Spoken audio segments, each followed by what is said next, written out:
Hello everyone. In the video நாம nodal analysis use பண்ணி second problem என்னங்கறத பாப்போம். Problemல என்ன கொடுத்திருக்காங்கன்னு பார்க்கலாம்.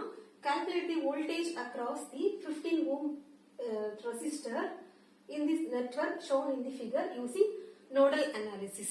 Problemல என்ன கொடுத்திருக்காங்க அப்படினா என்ன கேட்டிருக்காங்க அப்படினா 15 ohm resistorல flow ஆகக்கூடிய voltage என்னங்கறத கேட்டிருக்காங்க by using nodal analysis.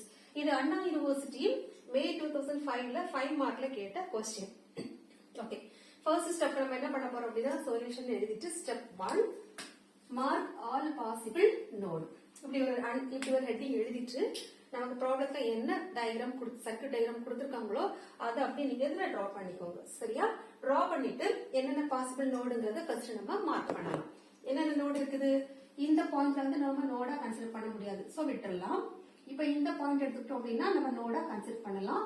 அதை V1 ன்னு எடுத்துக்கலாம். இந்த பாயிண்ட் நம்ம நோடா கன்சிடர் பண்ணிக்கலாம். அதை நம்ம V2 ன்னு எடுத்துக்கலாம். ஓகே, இது நம்ம நோடா கன்சிடர் பண்ண முடியாது. சோ நம்ம அதை விட்டுறலாம். அடுத்து தேர்ட் என்னன்னா ரெஃபரன்ஸ் வோல்டேஜ் நோடு, அதாவது V3, அதாவது reference voltage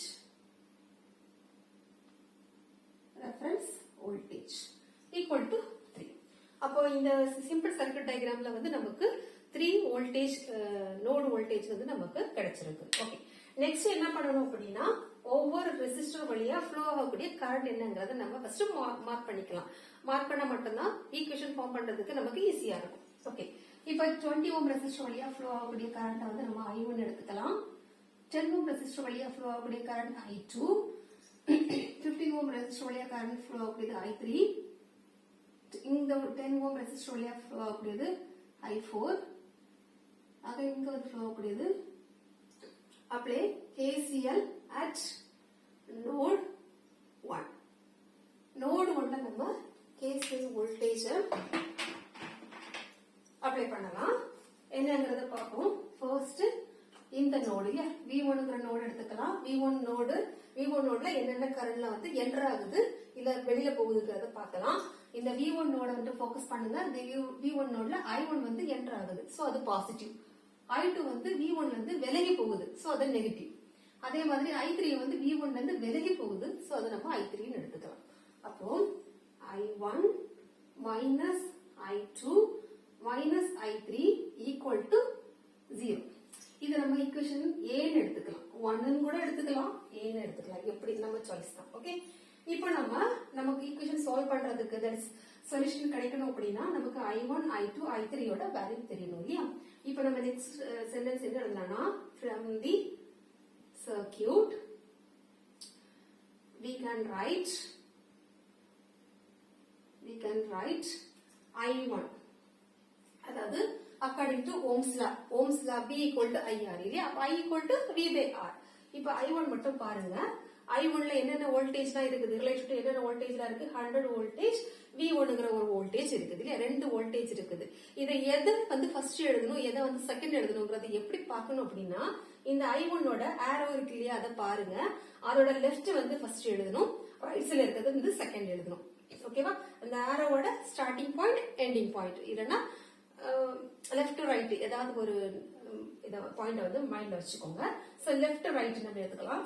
so 100 minus V1 divided by respective resistor யாரு? 20. ஓகே, அதாவது I equal to V by R.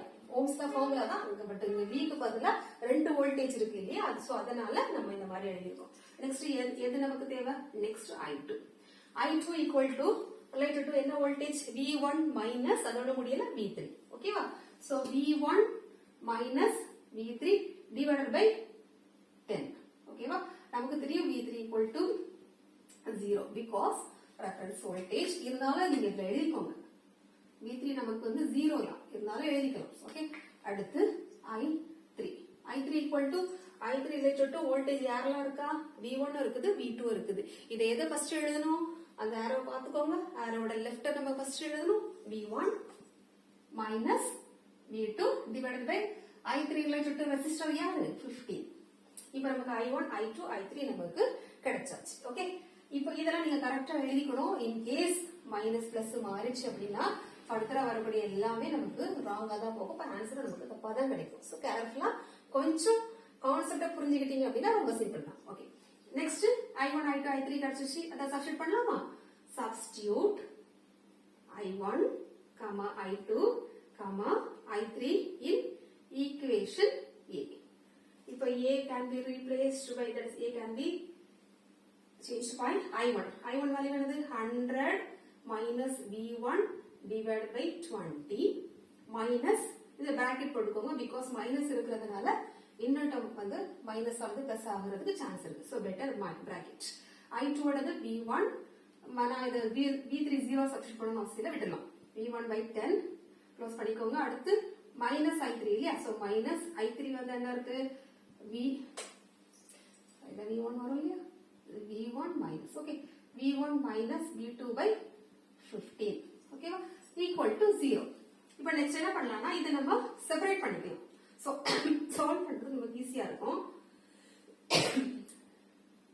100 divided by 20 minus V1 by 20 20 right okay minus V1 by 10 minus V1 by 15 இந்த minus of minus நமக்கு plus ஆயிரும் இந்த minus சேர்ந்து plus ஆயிரும் so plus V2 by 15 equal to 0 இப்போ நம்ம same source வந்து நம்ம ஜாயின் பண்ணிக்கலாம் இது மூணும் சேமா இருக்கு இல்லையா சோ அதை எப்படி ஜாயின் பண்ணிக்கலாம்னு பாப்போம் நம்ம டைரக்டா எடுத்துக்கலாமே 5 minus V1 bracket 1 by 20 plus 1 by 10 plus 1 by 15 ஓகேவா minus V1 நான் காமன் எடுத்துச்சு சோ இந்த டேர்ம் நமக்கு கிடைச்சிருக்கு plus V2 bracket 1 by 15 equal to 0 இப்போ நம்ம இத கால்குலேட்டர் யூஸ் பண்ணி நம்ம சால்வ் பண்ணிக்கலாம் 5 அப்படியே இருக்கட்டு minus 1 divided by 20 plus 1 divided by 10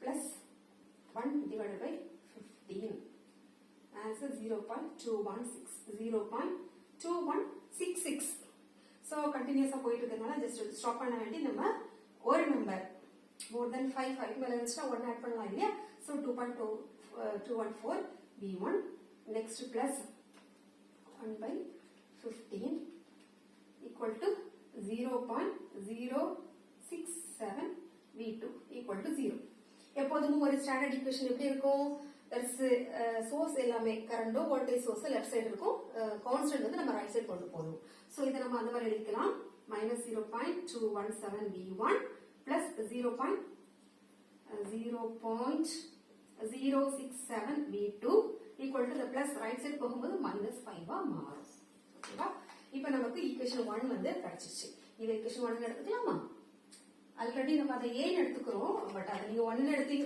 ஒருவேளை நீங்க அதை 1 எடுத்து கன்சிடர் பண்ணீங்க அப்படினா இது நம்ம 2 எடுத்துக்கலாம் ஓகேவா நம்மளுடைய சாய்ஸ் தான் ஓகே நெக்ஸ்ட் இப்போ ஈக்குவேஷன் 1 கண்டுபிடிச்சாச்சு இப்போ நமக்கு தெரியும் எத்தனை நோடு இருக்குது 3 நோடு இல்லையா சோ அப்ப நமக்கு எத்தனை ஈக்குவேஷன் கிடைக்கும் 3 1 2 2 செட் ஆஃப் ஈக்குவேஷன் கிடைக்கும் 1 வந்து ஆல்ரெடி நம்ம கண்டுபிடிச்சாச்சு நெக்ஸ்ட் ஸ்டெப் என்ன பண்ணனும் அப்படினா செகண்ட் ஈக்குவேஷன் நம்ம கண்டுபிடிக்கலாம் அதுக்கு நம்ம சென்டென்ஸ் எழுதிக்கலாம் சேம் சென்டென்ஸ் தான் அப்ளை KCL at node 2 ஓகேவா KCL node நம்ம 2 அப்ளை பண்ணலாம் நோட் 2 பார்க்கலாம் நோட் 2 ல I3 I4 நோட் 2 எதெல்லாம் ரிலேட்டடா கரண்ட் வந்து என்னென்ன கரண்ட்ல ரிலேட்டடா இருக்கு பாருங்க that is I3 I4 and I5 right இப்போ I3 வந்து என்டர் ஆகுது V2 நோட மட்டும் ஃபோக்கஸ் பண்ணுங்க இது நம்ம பாக்கும்போது I3 வந்து என்டர் ஆகுது சோ அது வந்து positive next V2 that is இந்த பாயிண்ட் V2 ல இருந்து I3 வந்து வேண்டாம்னு சொல்லிட்டு விலகி போகுது சோ அதை நம்ம மைனஸ் ஆக்கிரலாம் அதே மாதிரி I5 நமக்கு வேண்டாம் அப்படினு சொல்லிட்டு விலகி போகுது சோ அதையும் நம்ம மைனஸ் ஆக்கிரலாம் சோ அப்படினா ஈக்குவேஷன் எப்படி எழுதணும் பாருங்க I3 minus I4 minus I5 equal to 0 இது நம்ம ஆல்ரெடி A ன்னு எடுத்தனால நம்ம B ன்னு எடுத்துக்கலாம் ரைட் இப்போ நமக்கு என்னென்ன வேல்யூலாம் தேவை I3 I4 I5 கண்டுபிடிக்கலாமா from the same diagram தான் from the circuit we can write என்ன எழுதலாம் I3 கண்டுபிடிக்கலாமா I3 equal to பாருங்க according to Ohm's law I3 that is I equal to V by R அப்போ I3 related to voltage யாரெல்லாம் V1 இருக்குது V2 இருக்குது இத நம்ம எதை ஃபர்ஸ்ட் எழுதணும் arrow பாருங்க arrow ஓட லெஃப்ட் யார் இருக்கா V1 ரைட் யார் இருக்கா V2. அப்ப எப்படி எழுதலாம் V1 minus V2 divided by resistor என்னது 15. ஓகே, அடுத்து நம்ம I3 கண்டுபிடிச்சாச்சு. அடுத்து I4 பாருங்க. I4 என்னென்ன வோல்டேஜ்லாம் இன்டர் கனெக்ட் ஆகுது V2 உம் V3 உம். Okay, so V2 minus V3 divided by 10 ohm resistor. இப்போ I5 நம்ம I3 கண்டுபிடிச்சு I4 கண்டுபிடிச்சாச்சு. I5 பாருங்க.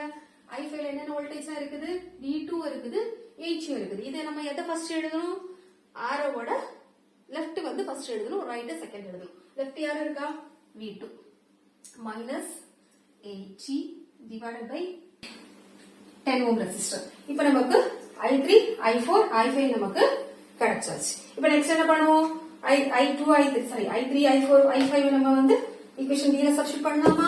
S. equation B substitute I3 I4 I5 in equation B. இப்போ வந்து B எப்படி ரீப்ளேஸ் ஆகுதுன்னு பாருங்க. equation B ங்கிறது யாரு I3 அப்படி எழுதலாமா V1 minus V2 divided by 15. இந்த bracket போட்டுக்கலாம் because minus வரதுனால minus I4 minus V2 minus V3. actually V3 equal to 0 ஆயிடும். ஓகே, சோ விட்டுறலாம், இது விட்டுறலாம். V2 by 10. அடுத்து minus I5. so minus I5 னா minus போட்டுக்கலாம் bracket V2 minus H divided by 10 equal to 0. இதை நம்ம கொஞ்சம் செப்பரேட் பண்ணிக்கலாம். இது ஜஸ்ட் டைரக்டாவும் சால்வ் பண்ணிக்கலாம். கொஞ்சம் ஸ்டெப்ஸ் வேணும் அப்படின்னா ஸ்டெப் பை ஸ்டெப்பா கூட பண்ணலாம். எனக்கு தெரிஞ்சு என்னோட சஜஷன் எப்படி இருக்கும் அப்படின்னா கொஞ்சம் ஸ்டெப் பை ஸ்டெப்பா ஒர்க் அவுட் பண்றது it's better. Okay, to get good marks. Okay, V1 by 15 minus V2 by 15 minus V2 by 10. Minus வந்து இன்சைட்ல கொண்டு போகும்போது minus V2 by 10 ஆகும். Minus of minus plus H by 10 equal to 0. இப்போ similar source எல்லாமே வந்து combine பண்ணிக்கலாம். இப்போ இது மூணு வந்து சிமிலரா இருக்குது இல்லையா? Similar means V2 term.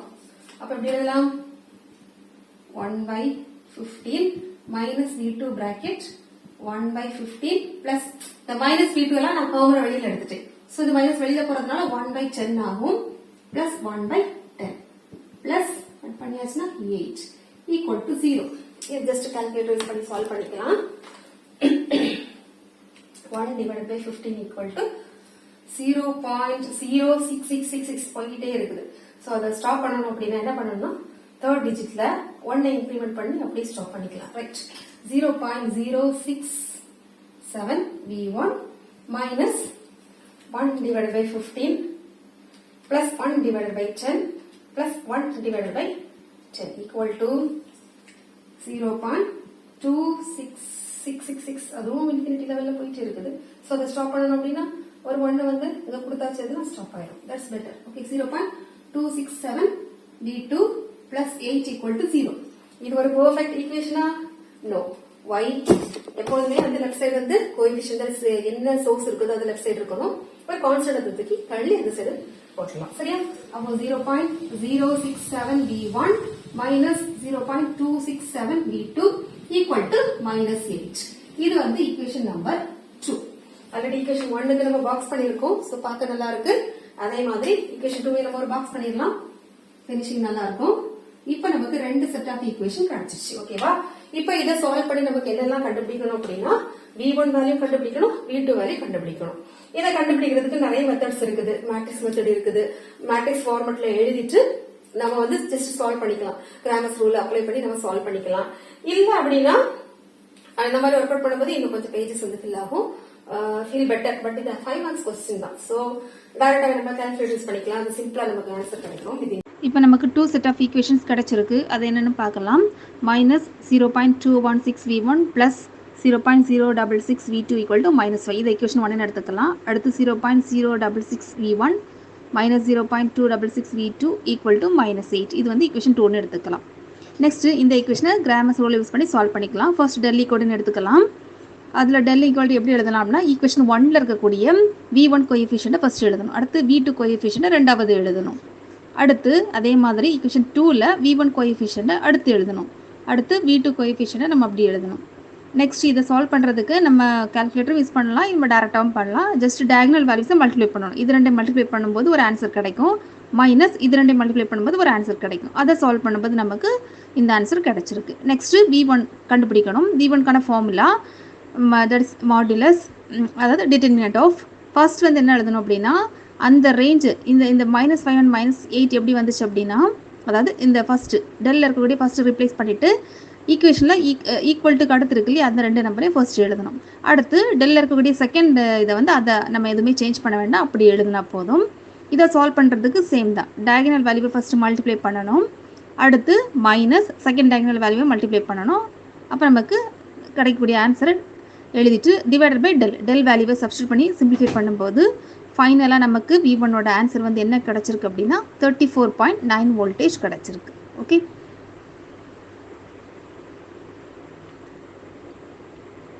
அடுத்து V2 கண்டுபிடிக்கலாம். V2 கண்டுபிடிக்கிறது டெல் வேல்யூ, அதாவது டிட்டர்மினன்ட் வேல்யூ. ஃபர்ஸ்ட் வந்து டெல்லில் இருக்கக்கூடிய ஃபர்ஸ்ட் செட் ஆஃப் ஈக்குவேஷனை வந்து அப்படியே நம்ம எழுதிக்கலாம், எதுவுமே சேஞ்ச் பண்ண வேண்டாம். அடுத்து இது V2 வேல்யூ தானே கண்டுபிடிக்கணும். செகண்ட் வந்து ரீப்ளேஸ் பண்ணிவிட்டு ஈக்குவல் டு அடுத்து என்ன நம்பர் இருக்கோ அதை அப்படி நம்ம எழுதிக்கலாம். இதையும் சிம்பிளிஃபை பண்ணுறதுக்கு சேம் ப்ரொசீஜர் தான். டயகனல் வேல்யூ ஃபஸ்ட்டு மல்டிப்ளை பண்ணணும், minus second diagonal value multiply பண்ணும்போது நமக்கு ஆன்சர் கிடச்சிருக்கு 2.058, right. Divided by del value 0.0531. இதை சிம்பிளிஃபை பண்ணும்போது நமக்கு V2 வேல்யூ கிடச்சிருக்கு 38.75. ஓகே, இப்போ நமக்கு கொஸ்டினில் என்ன கேட்டிருக்காங்க அப்படின்னா, வோல்டேஜ் அக்ராஸ் 15 ஓம் ரெசிஸ்டர். அதை நம்ம எப்படி எழுதலாம்னா V15 volt equal to V1 minus V2. Already V1 value கண்டுபிடிச்சிருக்கோம் இல்லையா, அதை நம்ம அப்படியே சப்ஸ்டியூட் பண்ணணும், மைனஸ் V2.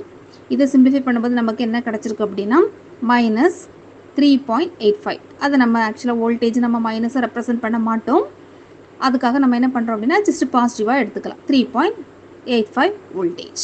ஃபைனலாக நமக்கு கிடச்சக்கூடிய எல்லா ஆன்சரையும் நம்ம வந்து எடுத்து எழுதிக்கலாம். V1 ஈக்குவல் டு இந்த answer, V2 equal to second 38.75 voltage, V15 ohm voltage equal to 3.85 voltage. Okay, next இதை வேல்யூ கண்டுபிடிக்கிறது. இதை நம்ம கண்டுபிடிச்சோட ஆன்சர் கரெக்டாங்கிறது எப்படின்னா ஒரு கால்குலேட்டர் மூலமாக வெரிஃபை பண்ணிக்கலாம். ஃபர்ஸ்ட்டு கால்குலேட்டரில் ஆன் பண்ணிவிட்டு மோடை வந்து நம்ம 3 டைம்ஸ் ப்ரெஸ் பண்ணணும். ஓகே, 1 2 3. அடுத்து ஃபர்ஸ்ட் ஆப்ஷன் இருக்குல்ல ஈக்குவேஷன் 1, அதை நம்ம 1 ப்ரெஸ் பண்ணணும். அடுத்து நமக்கு அன்னோன் வந்து 2,3 இருக்குது. நமக்கு கொஸ்டினில் வந்து 2 வேரியபிள் தான் நமக்கு தெரியாது, ஸோ அதனால் நம்ம அன்னோன் வந்து 2ன்னு கொடுத்துக்கலாம். நம்ம 2 வந்து ப்ரெஸ் பண்ணணும். இப்போ A1 வேல்யூ எப்படி அப்படின்னா ஃபர்ஸ்ட் ஈக்குவேஷனில் V1 கிட்ட இருக்கக்கூடிய கோஎஃபிஷியன்ட் மைனஸ் 0.216. அடுத்து V1ங்கிறது வேறு ஒன்றும் இல்லை, ஃபர்ஸ்ட் ஈக்குவேஷனில் V2 கிட்ட இருக்கக்கூடிய கோஎஃபிஷியன்ட் 0.066. ஓகே, அதாவது 0.066. அடுத்து C1 ஈக்குவல் டு அப்படின்னா ஈக்குவல் டுக்கு அடுத்து இருக்கக்கூடிய நம்பர் -5. நெக்ஸ்ட் A2ங்கிறது செகண்ட் ஈக்குவேஷன் V1 கிட்ட இருக்கக்கூடிய கோஎஃபிஷியன்ட் 0.066. B2ங்கிறது செகண்ட் ஈக்குவேஷன் V2 கிட்ட இருக்கக்கூடிய கோஎஃபிஷியன்ட் -0.266. அடுத்து C2ங்கிறது ஈக்குவேஷனுக்கு அடுத்து இருக்கக்கூடியது -8. நெக்ஸ்ட் என்ன பண்ணணும்னா ஈக்குவல்ட்டை ப்ரெஸ் பண்ணும்போது நமக்கு ஆன்சர் கிடச்சிரும் 34.9. ஓகேவா, 34.9 வோல்டேஜ். இது வந்து நமக்கு V1 34.9 வோல்டேஜ். அப்போ அகெயின் நம்ம ஈக்குவல்ட்டை ப்ரெஸ் பண்ணும்போது V2 வேல்யூ 38.75 வோல்டேஜ். ஓகே, இப்போ நம்ம இதுலேருந்து என்ன தெரியுது அப்படின்னா நம்ம கண்டுபிடிச்சிருக்கக்கூடிய ஆன்சர் வந்து கரெக்டுன்னு தெரியுது. ஓகே.